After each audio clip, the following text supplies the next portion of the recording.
Govern your internal words and you will guide your destiny. Neville Goddard. Self-dialogue is an inherent habit for all, as vital as the need to eat or drink. Since it's impossible to escape this internal dialogue, we possess the faculty to define its nature.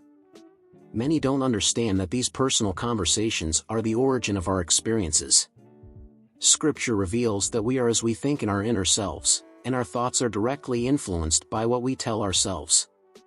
To move towards our desires, it's imperative to distance ourselves from those internal conversations that anchor us in immobility, as the sacred text suggests when urging us to shed the old man and renew ourselves in the spirit of our mind.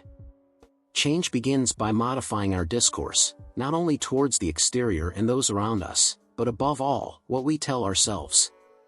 We live in a universe full of infinite possibilities for our internal reflections. By discovering the creative potential of these dialogues, we have the key to redirect our existences towards promising horizons. Never underestimate the power of your self-affirmations. By mastering them, you'll have the helm of your destiny. Everything around you is a consequence of what you've resolved to believe. Do you yearn to transform your destiny? Then, exercise control over your thoughts, avoiding self-imposing ideas that don't align with your objectives. From what you tell yourself spring the events of your life. If you constantly repeat the same thing, you'll stagnate in the same circumstances. Transforming your environment without changing your dialogue is going against the natural current. It's like expecting to harvest corn having sown wheat. Break the cycle of frustrations by recognizing the power of your words. Master this power, focusing only on affirmations that bring you benefits, and thus you can abandon that vicious circle. A young woman told me about the difficulties with her superior. She was convinced that he devalued and criticized her without reason, despite her dedication. I pointed out that if she perceived this situation as unfair, she should replace that perception with a more positive one. There was no doubt, I mentioned, that she mentally anticipated disputes with her boss before they actually happened. Our environment simply reflects what we secretly tell ourselves. I insist, our environment is a mirror of our private conversations. Therefore, pay attention to what you confess to yourself in the intimacy of your thoughts.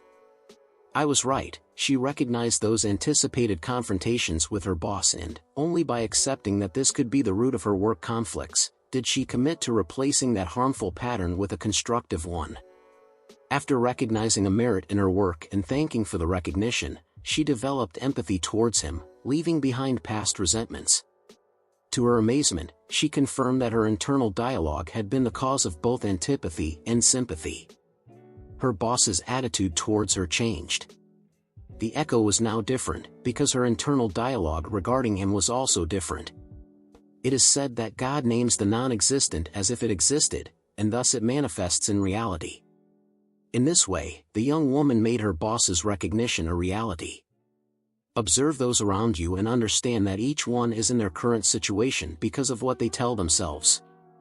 You will be justified or condemned by your words, not only those spoken aloud, but especially those whispered in the silence of your mind. My words will not return empty, but will fulfill that for which they were sent.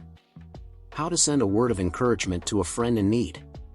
Simply imagine being in front of them, telling them that everything will be fine, and visualize my hand on their shoulder while I express my joy at seeing them improve. This is the prophetic word that will fulfill its purpose as it was enunciated.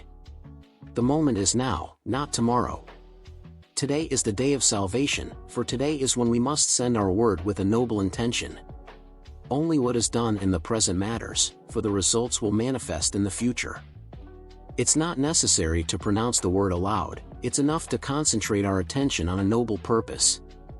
With faith, everything that is part of your life today started as something you told yourself or accepted as truth. We limit someone from being loving when we anticipate or imagine that they will act in a certain way. What you decide to hear from the world, the echo that resonates, depends exclusively on what you tell yourself. If you direct your internal words and towards the world wisely, you'll understand the emotion of the prophet when proclaiming, "I will reveal everything to you, so that when it happens, you believe in me." The scope of this power is something that only you can determine. In any case, I can only wish that you use your intentions wisely, for the good of all involved. Where are you heading? Is your internal dialogue consistent with your goals? Does it bring you closer to or further from your desires? Once again, I turn to the Bible that asks, can two walk together if they are not in agreement? The answer is no. If you aspire to abundance, avoid talking about scarcity. If you seek health, don't mention diseases. If you desire peace, don't get involved in others' conflicts. If you yearn for something on the outside, first cultivate it on the inside. If your internal dialogue harmonizes with your desired destiny, then your work is done. You need not do more than observe how the world adjusts to what you have affirmed for yourself. Visualize your desires and ensure that your internal dialogue supports them. If you yearn for prosperity, let your internal mantra be love for abundance. If you seek well-being, let love for health resonate within you, rejecting any contrary thought. Soon, you'll see your word materialize in a new universe for you, the one you have prophesied. Then you'll understand what the Hermetic Masters meant when they affirmed, God granted man two gifts that he did not grant to any other creature. One is the mind and the other is the word, both as valuable as immortality itself. If man employs these gifts with rectitude, he will find immortality upon leaving his earthly envelope. The mind and the word are our guides to the beyond, taking us along with God's and sanctified souls. With these gifts, the word and the ability to think and speak, is how we configure the conditions of our existence. In the beginning was the Word, and the Word was with God, and the Word was God. The Word, according to Hermes, is the Son, and the mind, the Father. The Word cannot be dissociated from the mind, for it is the mind that gives it life. God is the mind, Jesus is the Word. And Jesus is all of us. Paul expressed it clearly by saying, strip off the old self that is corrupted by deceitful desires, and renew yourself in the spirit of your mind. Adopting the new self and renewing oneself by the Spirit simply implies changing our internal dialogue, what we tell ourselves, for the word and the mind are inseparable. A change in our words is a change in our mind. As the prophet Samuel well said, the Lord spoke in me, and his word was on my tongue. We are also told in the scriptures, I set before you blessing and curse. We have been given the right to choose. Our lives are not predetermined by external factors, but by our decisions about what we give importance to. Today is the day to decide, choose wisely. Philippians urges us, if anything is beneficial, let that occupy your mind. Endings reflect their beginnings. This is what Jesus meant when he said that no fruit falls far from the tree. If you aspire to success, meditate on success. The same applies to prosperity, health, and everything else. When the young woman reflected on the injustice of her boss, he simply reflected her thoughts, behaving as she anticipated. By modifying her perception towards one where he was fair, the boss responded accordingly. Thus, if current circumstances contradict what we feel, by persisting in our feeling, circumstances will align with our emotions. It's not necessary for others to hear what you tell yourself. Your internal dialogue is more powerful than any external prophecy. If you convince yourself of the reality of your words, the desired condition will become a child waiting for its father. Assume that paternity, initiate that new condition and bring it to its culmination. Embrace David in your arms. If the world is disordered, it's the result of a misuse of our words. Let's use our words well, and the world will harmonize. Let's cease to secretly conspire against our adversaries, and we will no longer have enemies. Conceive them as friends, and so they will become, if not all, at least the majority. The abuse of the word is what spreads violence in the world. By reflecting on human evil, we will only experience more violence. Yes, human beings can be evil, but they can also be kind. It depends on us to focus on and expand the version we want in our environment. No one can force you to maintain a negative internal dialogue. Opt for more enriching conversations.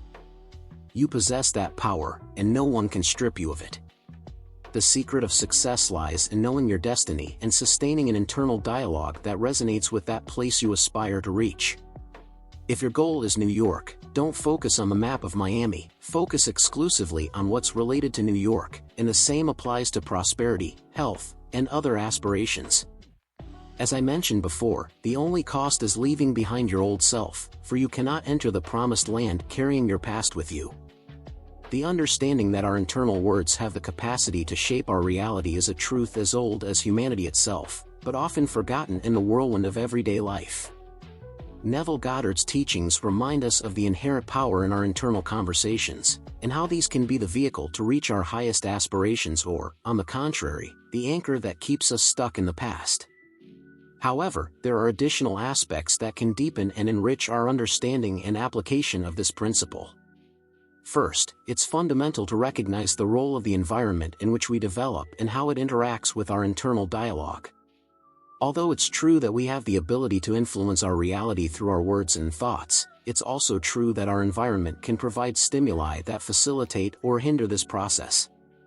For example, surrounding ourselves with people who share a positive and constructive vision of life can reinforce our efforts to maintain a healthy internal dialogue. In this sense, it's essential to be selective with our social circle and seek environments that nurture and support our worldview. Moreover, the practice of gratitude plays a crucial role in shaping our internal words. Gratitude allows us to focus on the positive aspects of our life, regardless of external circumstances.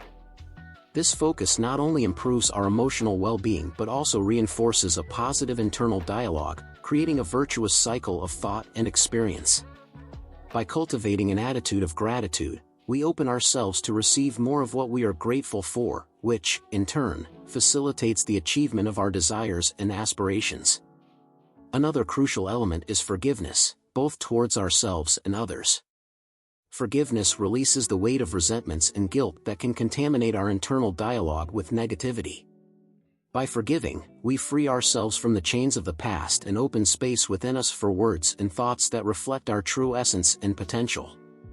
This process of liberation is essential to maintain an internal dialogue that is in harmony with our deepest desires. Creative visualization is another powerful tool that complements the management of our internal dialogue.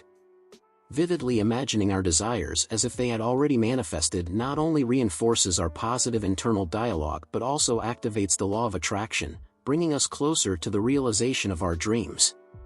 When visualizing, it's crucial to involve all senses and emotions to give the experience the greatest vividness and realism possible, thus strengthening the connection between our inner world and our outer reality. Finally, constancy and patience are indispensable virtues in this process. Changing our internal dialogue and, therefore, our reality, is not something that happens overnight. It requires a long-term commitment and the understanding that each thought and word is a brick in the construction of the life we desire. Celebrating each small progress helps us maintain motivation and affirm our faith in the transformative power of our internal words. A scarcity mentality is not allowed in abundance, nor a sickness mentality in health. It's time to choose. You can allow your mouth to speak of both wealth and poverty, of health and disease, and experience a bit of everything in your life, or you can consciously direct your words towards a firmer destination. And when you visualize a better future for yourself, imagine it not as something distant, but as your present, and don't contemplate yourself from the outside, as a distant observer.